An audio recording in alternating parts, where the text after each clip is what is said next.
Dan hati-hati dengan sahabat yang ABS. Sahabat yang penting kita senang, hadirin. Sahabat yang penting ditraktir sama kita. Yang penting kita ditraktir. Sahabat yang hanya muji-muji kita. Makanya kata para ulama, hati-hati dengan orang yang kalau muji Anda berlebihan. Karena kalau dia punya mental memuji Anda berlebihan, maka kalau dia mencela Anda, dia akan mencela berlebihan juga. Bismillahirrahmanirrahim.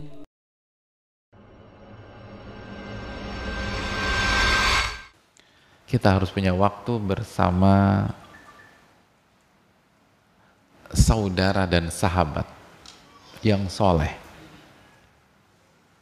Ini penting, harus yang soleh. Kenalan siapa aja, hadirin.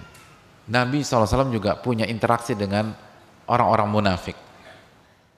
Tapi beliau senantiasa bersama Abu Bakar As-Siddiq, Umar bin Khattab, Ali bin Abi Thalib, atau Utsman bin Affan, Ali bin Abi Thalib radhiyallahu ta'ala anhum. Kita harus punya waktu dengan orang-orang soleh. Catat baik-baik kriteria mereka. Selain soleh, yukhbirunahu bi'uyubihi. Orang-orang itu bisa mengkoreksi aib-aib kita. Berani menyampaikan aib-aib kita. Berani menyampaikan kesalahan-kesalahan kita. Kekhilafan-kekhilafan kita. Dengan adab. Dengan baik. Dengan lembut. Dengan elegan.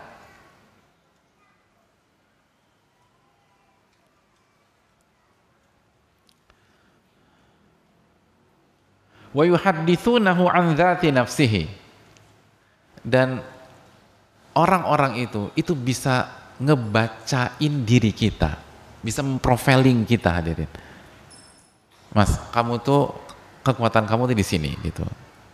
Kamu lemahnya di sini gitu loh. Jadi kamu perbaiki kelemahan kamu, atau jangan main di situ, main di sini aja. Kamu nggak kuat di situ. Cari orang-orang seperti itu. Cari orang-orang soleh yang berani bicara. Cari orang-orang soleh yang mau kasih masukan kepada kita. Cari orang-orang soleh yang bisa memperbaiki aib-aib kita. Makanya kaidahnya al-muslim mir'atu akhi. Seorang muslim itu cermin bagi saudaranya. Fungsi cermin itu apa sih, hadir sekalian? Gitu.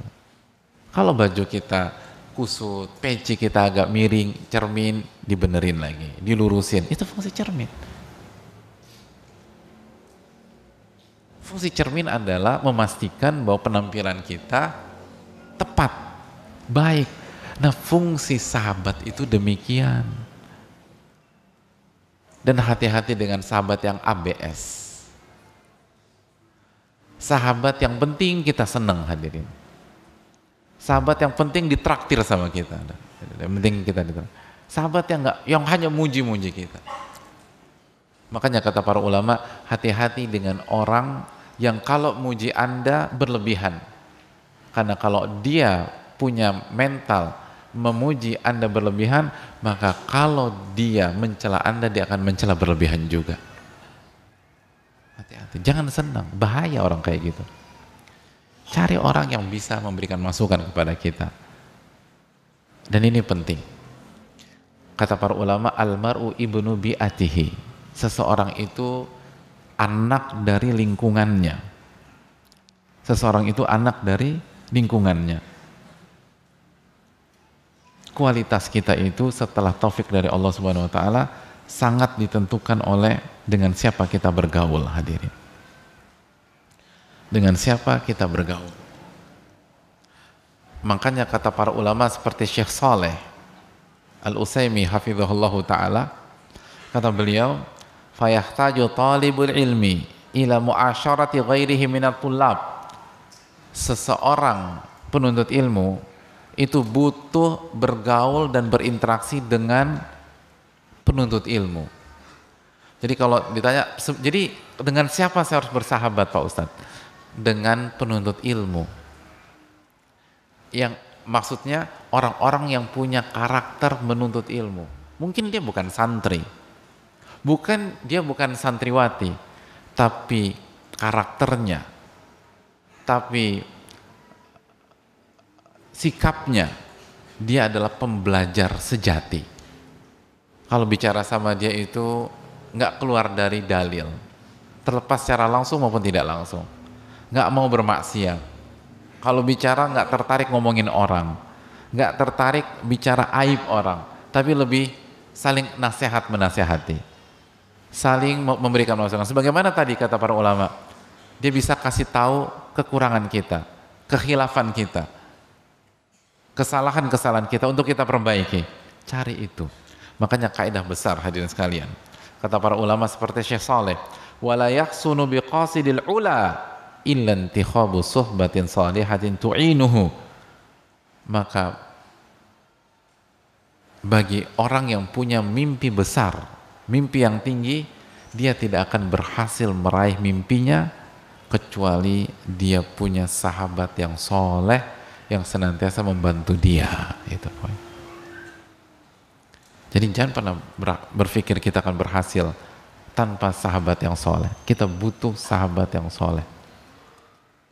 Itu penting hadirin.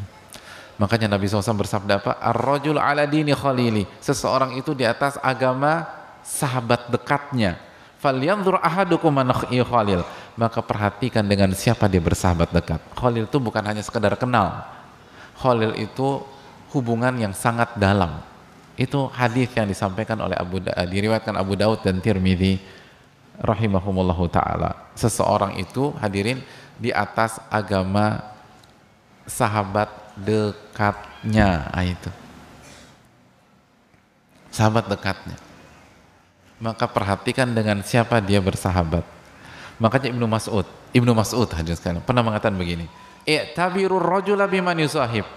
Nilailah seseorang dari sahabatnya. Fa inna ma yusahibur rajula man huwa mithluhu.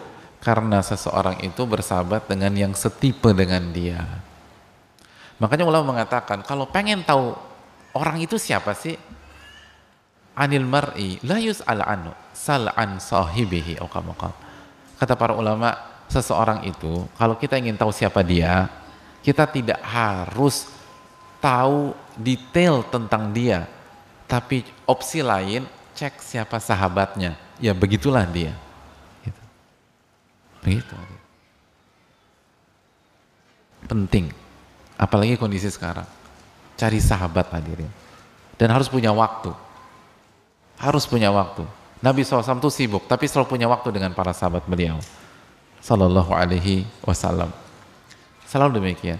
Umar bin Abdul Aziz itu sibuk, khalifah, tapi selalu punya waktu bersama para ulama dan sahabat-sahabat beliau rahimahullahu ta'ala. Orang-orang besar itu selalu punya waktu dengan orang-orang soleh, nggak sendirian. Bahkan Nabi Musa ketika disuruh berdakwah menghadapi Fir'aun, apa yang beliau minta? Rabbi syrahli sadri. Masya Allah, hafal nih.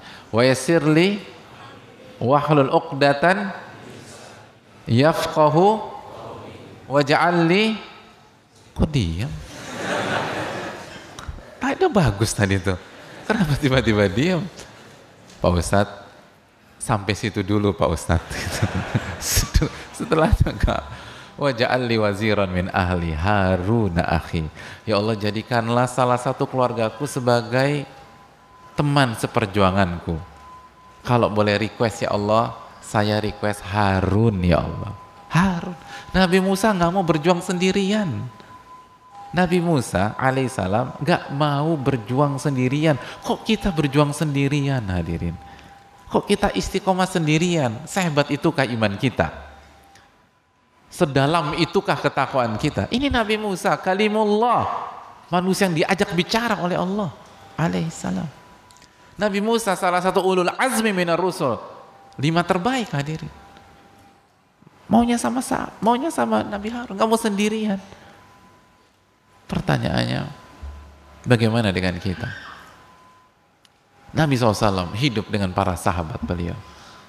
Makanya hadirin sekalian, para sahabat ketika mengorbankan harta mereka di kota Mekah, meninggalkan properti mereka di kota Mekah, meninggalkan tanah mereka di kota Mekah, meninggalkan hewan-hewan ternak mereka di kota Mekah. Berapa kerugian Abu Bakar As-Siddiq hadirin pada saat hijrah? Berapa kerugian Umar bin Khattab radhiyallahu anhu pada saat hijrah? Berapa kerugian Utsman bin Affan secara materi, secara hijrah? Kenapa mereka lakukan itu? Apakah sebatas cari majelis taklim? Bukan. Mereka tinggalkan itu semua agar bisa punya kehidupan dengan sosok termulia sallallahu alaihi wasallam. Punya kehidupan dengan orang soleh itu penting, dan punya kehidupan dengan orang soleh memang butuh modal lah hadirin, butuh pengorbanan sebagaimana yang dilakukan para sahabat radhiyallahu ta'ala. Dan hasilnya apa? Mereka menjadi generasi terbaik dan mereka sukses bukan hanya di akhirat tapi di dunia. Itu poin hadirin sekalian. Lingkungan sangat penting. Itu sangat menentukan, sahabat hadirin, itu sangat menentukan iman kita, sangat menentukan takwa kita, sangat menentukan pola pikir kita, sangat menentukan bagaimana kita melihat, dari angle mana, dari sisi mana kita membaca sebuah persoalan. Sahabat itu sangat penting. Saya kasih analogi sederhana hadirin sekalian. Apabila di hari Ahad pagi hadirin olahraga, di depan sini kan masih Car Free Day nggak sih kalau itu? Masih ya, Masya Allah, masih Car Free Day. Oh, kita lari gitu loh. Suka lari nggak hadirin? Sering ya, sering lari gimana hadirin? Maraton, sprint? Oh, lari dari kenyataan. Bagus. bisa dimengerti dari jangan lari maraton aja, jangan lari dari kenyataan. Ketika kita lari, lalu kita haus, lalu di depan kita ada sebuah warung, lalu kita berhenti sejenak, lalu kita beli air mineral, 1 botol air mineral. Harganya berapa hadirin? 5.000 ya? Berapa? Sama semua ya, bersaing ya di antara antum ya, harganya bagus 5.000. Gak ada yang 4,5? 5.000, Masya Allah. Jadi harganya, value-nya 5.000. Itu pagi, minggu pagi keringetan minum. Minggu siangnya hadirin punya meeting, ada janji, ada appointment sama seseorang di salah satu restoran bintang 5. Nunggu orangnya belum datang, ya udah pesen air mineral. Ternyata dibawain air mineral dengan brand yang sama. Artinya pabrikannya sama nih hadirin. Gitu loh. Pabrikannya sama. Sumbernya sama juga. Pada saat kita orangnya tuh udah datang, ternyata jangan di sini deh, kita pindah aja ke lobby hotel. Kita mau pamit. Ditagih dong, dikasih bill. Berapa harganya itu? Berapa harganya? Masya Allah. Kok kayak lelang hadirin? 20.000 atau 30.000. Bayangkan hadirin sekalian. Yang tadi berapa? Yang tadi 5.000. Siangnya? Kenapa hadirin? Apakah karena harga pagi 5.000, lalu harga siang 30.000? Terus apa yang membedakan value mereka? Atau antum marah-marah, kira-kira tersinggung nggak? Atau dilawan nggak itu? Kasir restorannya? Jangan bawain aneh ya. Tadi pagi aneh baru beli, harganya 5.000. Ini penipuan. Gitu loh. Aneh mau masukin sosmed dulu, gitu. Hadirin, seperti itu? Enggak. Kenapa kita nggak merasa ditipu? Cuman beda jam loh, brandnya sama. Karena kita memang tidak ditipu. Itulah harga dan nilai yang berlaku di sana. Lalu apa yang membedakan? Kenapa yang satu 5.000 value-nya, yang satu 20 atau 30.000? Jawabannya apa hadirin? Lingkungannya berbeda. Lingkungannya berbeda. Jadi jangankan manusia, benda mati aja, kalau ditaruh di kaki 5, maka nilainya dan value-nya kaki 5. Dan begitu, botol yang sama, brand, pabrikannya sama, sumbernya sama. Tapi begitu ditaruh di lingkungan bintang 5, maka nilai dan value-nya bintang 5. Maka silakan pilih sendiri untuk kehidupan antum. Antum mau menjadi pribadi kaki 5 atau pribadi yang imannya bintang 5. Kita mau takwa kita takwa kaki 5 atau takwa bintang 5. Yang salah satu penentu adalah bagaimana lingkungan kita. Kalau kita punya kehidupan dengan orang-orang yang imannya bintang 5, ketakwaannya bintang 5, keikhlasannya bintang 5, sabarnya bintang 5, maka insya Allah itu akan mendongkrak kita untuk memperbaiki diri kita. Tapi kalau kita bermain dan punya kehidupan dan hanya muter-muter dengan orang-orang yang keikhlasannya, terus kesabarannya rendah, baperan, tersinggungan, hobinya makan bangkai manusia, gibah, fitnah, ya kita jadi pemakan bangkai, kanibal kita dan sekalian, pemakan bangkai. Hadirin, makanya kita butuh waktu bersama mereka.